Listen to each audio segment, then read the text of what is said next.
pangangailangan, tahanan ng aking lahi, kinukupkup ako at tinutulungan. Pilipino, kung mapanata sa harap ng bandila, iniibig daw ang Pilipinas. Kalokohan! Hindi lahat!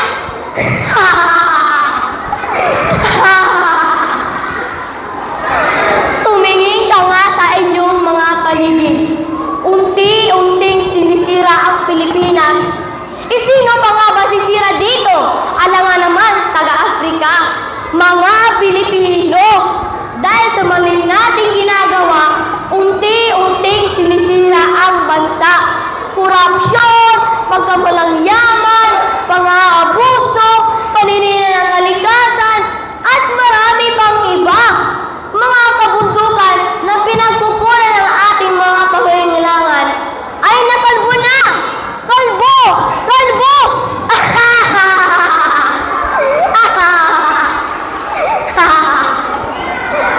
Hindi nyo ba naisip na sa mga mali nating ginagawa, unti-unting sinisira ang Pilipinas? Iniibig? Yan ba ang tawag sa paninira? Ha?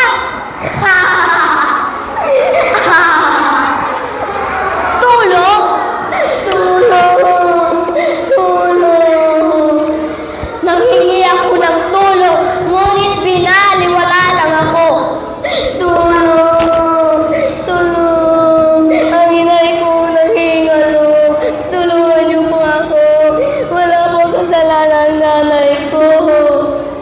Ngunit kahit kapwa ko'y Pilipino, binaliwala nga ako at ako'y hindi tulungan.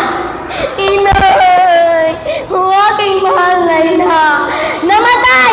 Namatay! Dahil sa baluktot niyong pamamahala at nikuting awa ay hindi niyo maibigay. Maging malakas, masipag at marangal. Dahil mahal ko ang Pilipinas, diringgin ko ang payo ng aking mga magulang. Susundin ko ang tungkulin ng aking paralan. Tutuparin ko ang tungkulin ng isang mamayang makabayan.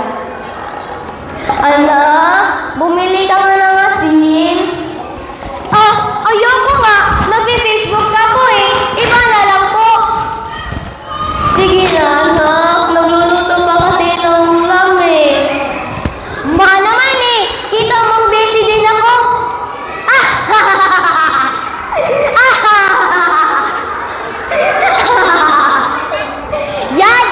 Yan ba ang diringgin ko ang payo ng aking mga magulang? Mga kabataan, nakalimutan mo na pagsunod at pagrespeto sa mga nakakatanda, lalong-lalo na sa inyong mga magulang? Oo, iba noon at ngayon, pero yung dugong nananalaytay sa iyo ay ang dugong pagka-Pilipino. Mahiya ka sa mga magulang mo. Nakalimutan mo na bang naghirap sila sa pagtatrabaho para lang may pikain, ipaaral at may bigay lahat ng luho mo? Tapos, gaganyanin mo lang sila? Mahiya ka! Yan ba ang pagmamahal mo sa Pilipinas? Ang pagsuway sa mga utos ng mga magulang? Nangako kang susundin ang tuntunin ng iyong paralan. Pero pagrespeto sa mga magulang ay hindi mo masunod?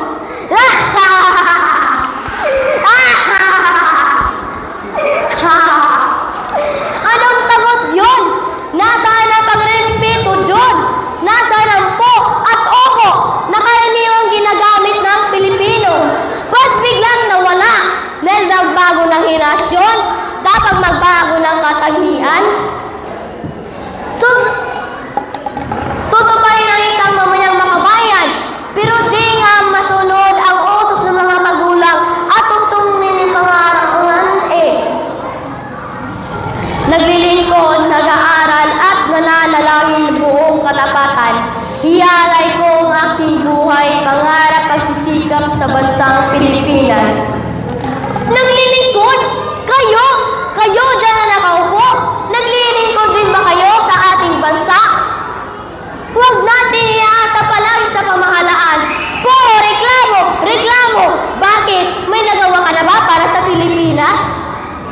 Mga mag-aaral, kayo ay pinaaral para sa inyong kinabukasan at para may matutunang maganda.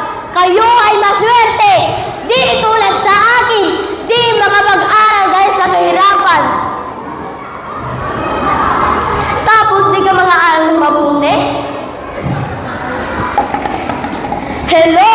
Masaya kaya maglaro ng computer games?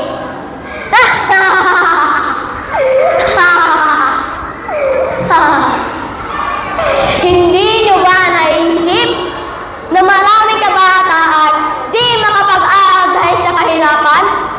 Tapos di ka mag-aaral ng mabuti? Hindi nyo ba naisip yun?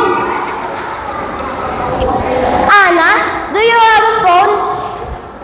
Oo. Oh, made from the Philippines, the local.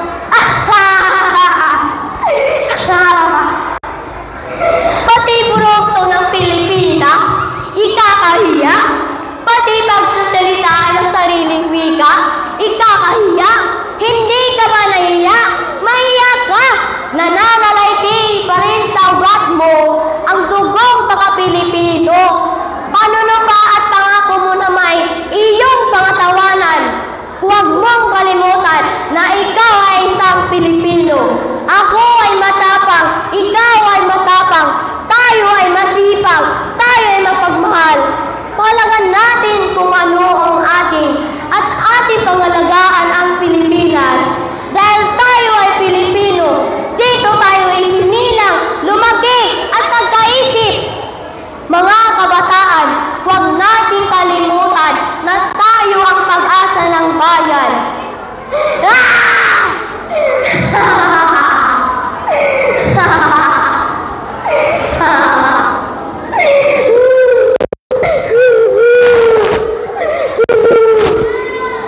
Ngayon, sino ang tunay na baliw?